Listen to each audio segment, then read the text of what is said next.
আসসালামু আলাইকুম সুপ্রিয় শিক্ষার্থীবৃন্দ। আমরা আজকে আলোচনা করব প্লাটিহেলমিনথিস সম্পর্কে। প্লাটিস শব্দটা দেখো, যদি আমরা ভাঙি তাহলে আমরা পাবো ফ্ল্যাট। হ্যাঁ, ফ্ল্যাট ফ্ল্যাট মানে কি? চ্যাপ্টা। হ্যাঁ, চ্যাপ্টা কৃমি। আচ্ছা, তো এই প্লাটিহেলমিনথিসকে আমরা যদি কাটি, দেখো এই কৃমিটাকে যদি আমরা ডরসোভেন্ট্রালি পৃষ্ঠীয় দিক থেকে এভাবে যদি আমরা কাটি, তাইলে আমরা চ্যাপ্টা অংশগুলো পাবো। যে খণ্ডটা পাবো সেটা হলো চ্যাপ্টা। হ্যাঁ, এই কারণে প্লাটিহেলমিনথিস পর্বের প্রাণীদেরকে অধিকাংশই চ্যাপ্টা কৃমি নাম দেওয়া হয়েছে। আচ্ছা আচ্ছা এখন ফিতা কৃমি কেন বলা হয়েছে? দেখো, কেউ কেউ আবার ফিতার মতো, এই যে আমি এই প্রাণীটা দেখো, এই যে ফিতা, একটা আর একটা ফিতা গঠন করছে। হ্যাঁ, এই তাইলে এটা হলো ফিতা কৃমি। আচ্ছা, আমরা প্রত্যেকটা পর্ব পড়ার সময় দু একটা উদাহরণ সায়েন্টিফিক নেম পড়বো। দেখো, চ্যাপ্টা কৃমির সায়েন্টিফিক নেম যদি আমরা পড়তে চাই, আচ্ছা কয়েকটা চ্যাপ্টা কৃমির নাম আমরা পড়তে পারি। ফেসিওলা হ্যাপাটিকা। দেখো, ফেসিওলা হ্যাপাটিকা হলো যকৃৎ কৃমি। আচ্ছা, আর এই যে ফিতা কৃমি যেটা পড়লাম আমরা, এটা হলো টেনিয়া সোলিয়াম বা ফিতা কৃমি।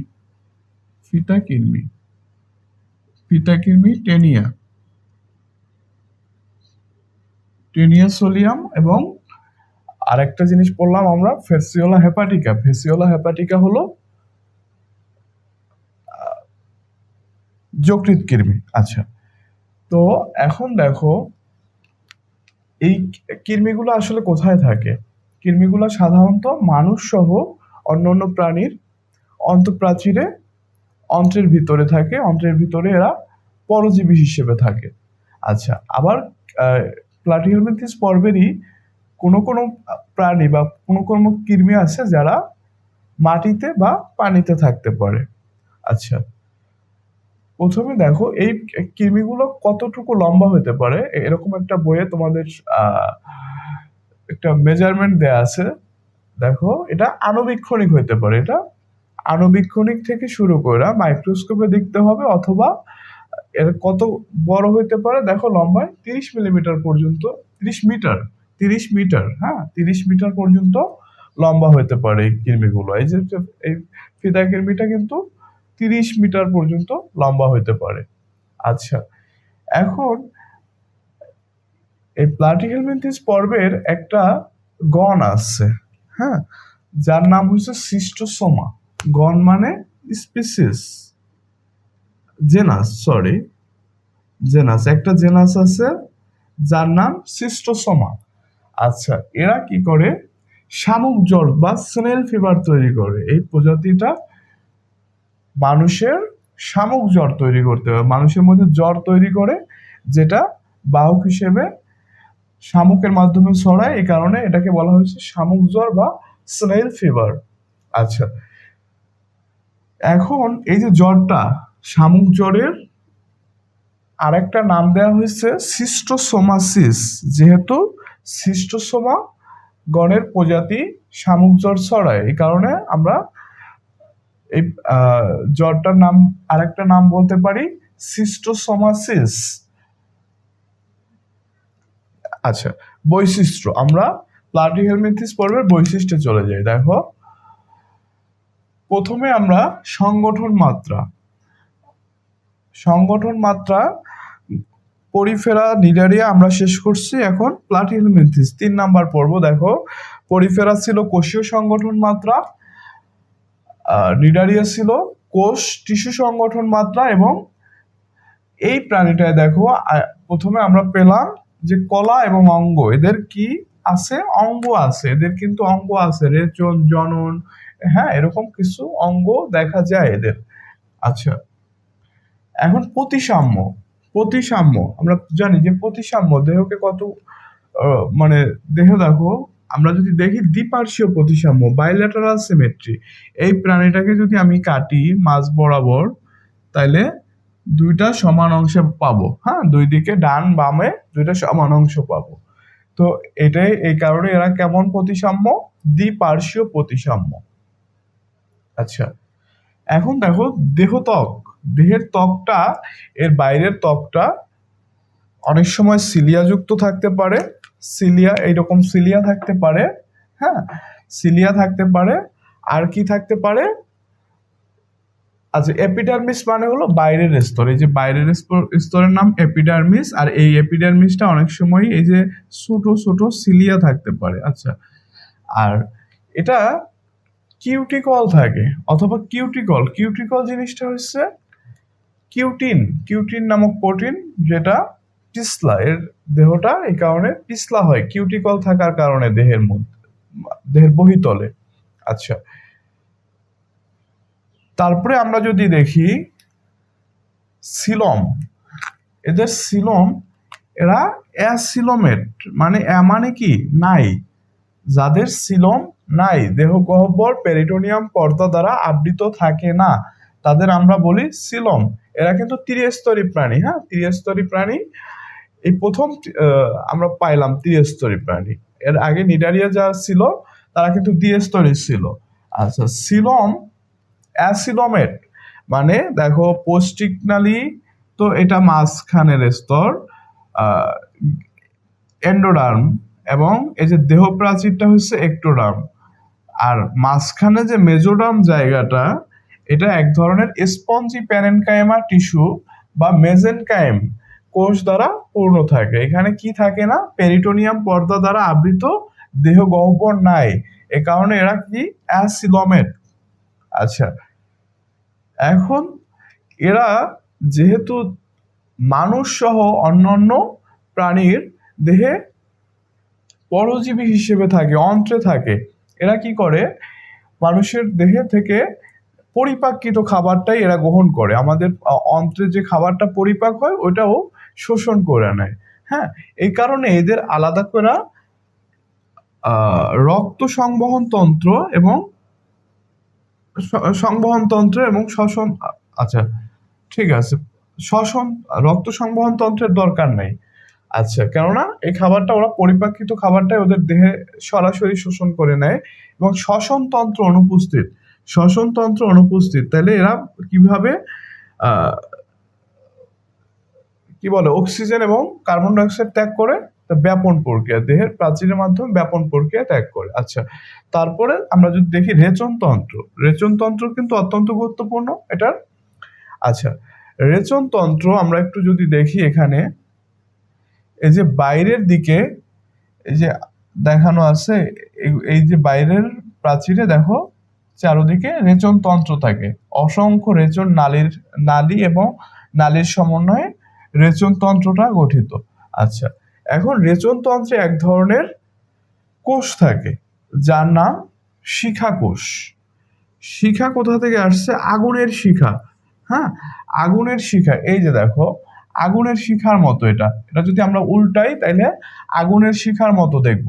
এই কারণে এই রেচনতন্ত্র যে কোষগুলো নিয়ে গঠিত, এই কোষগুলোকে বলা হয়েছে শিখা কোষ বা ফ্লেম সেল। আচ্ছা, ফ্লেম সেলের মধ্যে আমরা একটা নিউক্লিয়াস দেখতে পাই, দেখো, তারপরে এই যে রেচন বজ্র, এই যে এগুলো হলো রেচন পদার্থ, রেচন পদার্থগুলো কি হয়? এখান থেকে এই সিলিয়া, সিলিয়া বা শিখাটা, আগুনের শিখাটা এই বজ্রটাকে নাড়ায় নাড়ায় এখান থেকে দেখো এই যে রেচন ছিদ্র পথে বাইরে বের করে দেয়, হ্যাঁ, এটা হলো রেচন শিখা কোষের কাজ। আচ্ছা, প্রোটোনেপ্রিডিয়া, আচ্ছা প্রোটোনেপ্রিডিয়া, যেহেতু এদের নেপ্রিডিয়া বা নেপ্রন থেকে আসছে নেপ্রিডিয়া, এটা কি? অনুন্নত, হ্যাঁ, আমাদের মতো উন্নত না, এই কারণে বলা হয়েছে, প্রোটো বলা হয়েছে, হ্যাঁ, এদের নেপ্রিডিয়াকে বলা হয়েছে প্রোটোনেপ্রিডিয়া, মানে আদিকেন্দ্রিক। আচ্ছা, এই শিখা কোষের আরেকটা নাম হলো সেলেনোসাইট কোষ, হ্যাঁ, শিখা কোষের আরেকটা নাম সেলেনোসাইট। আচ্ছা, দেখো দেহে বাহ্যিক চোষক অথবা হুক থাকে। আমরা যদি এটা দেখি, এই যে প্রাণীটা টেনিয়া সোলিয়াম, হ্যাঁ, ফিতাকৃমি, ফিতা কৃমির যদি আমরা এইটুক গঠন দেখি বাইরের দিকের চৌকোনা যে গঠনটা, হ্যাঁ এখানে এটাকে যদি আমরা একটু বড় করে আঁকি, এখানে এটাকে বলা হয় স্কলেক্স, এই জায়গাটাকে বলা হয় স্কলেক্স। এই জায়গাটাকে আমরা যদি বড় করে দেখি, দেখো এই যে 4টা চোষক থাকে, কিন্তু আমরা দেখতে পাই কিন্তু 3টা, একটা পরিপূর্ণভাবে দেখতে পাই, এদিকে একটা অর্ধেক এদিকে একটা অর্ধেক দেখতে পাই, কিন্তু একটাকে পুরোপুরি দেখতে পাই না। এখানে কয়টা চোষক থাকে? 4টা চোষক থাকে। আর এই যে হুক থাকে, হুকগুলো দিয়েও একটা প্রাণীর দেহে প্রাচীরের মধ্যে অন্তঃপ্রাচীরে আটকে থাকে, আর চোষকগুলো দিয়ে কি করে? ও বিভিন্ন ধরনের খাদ্যসার চুষা নেয়। আচ্ছা, চোষকের ইংরেজি নাম যদি আমরা বলি সাকার। চোষক অথবা হুক থাকে, দেখো। তারপরে খণ্ডক সদৃশ গঠন প্রোগ্লোটিড থাকে। আচ্ছা, এখন খণ্ড কোথায় থাকবে? এটাই তো খণ্ড নাই। তো এই যে টেনিয়াসোলিয়াম বা ফিতা কৃমিতে তো যদি আমরা দেখি, এর পুরাটাই কি অসংখ্য খণ্ড নিয়ে গঠিত। আচ্ছা, এই খণ্ডকের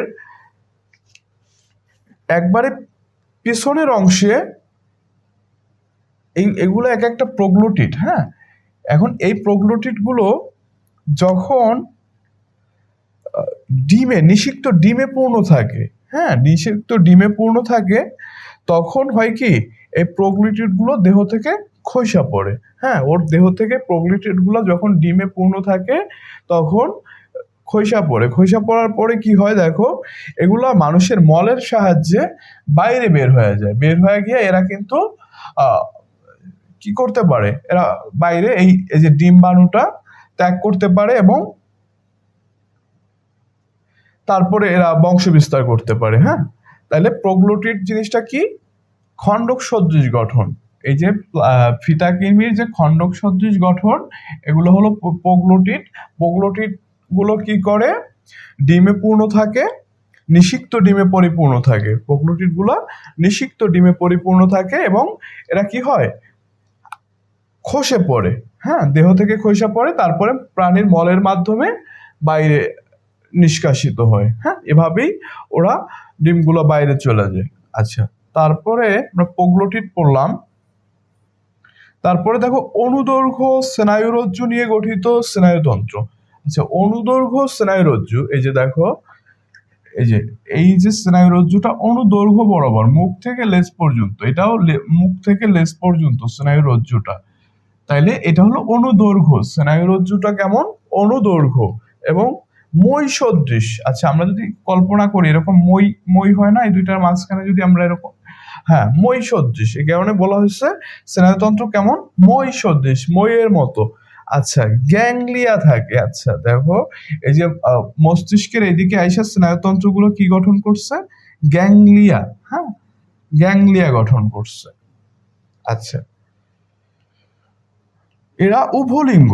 আচ্ছা, একটা প্রাণীর ভিতরেই শুক্রাণু এবং ডিম্বাণু তৈরি হয়, এই কারণে এদেরকে বলা হয়েছে উভলিঙ্গ। আচ্ছা, নিষেক অভ্যন্তরীণ, যেহেতু ডিম্বাণু শুক্রাণু একটার ভিতরেই থাকে, একটা প্রাণীর ভিতরেই থাকে, তাইলে নিষেক অভ্যন্তরীণ।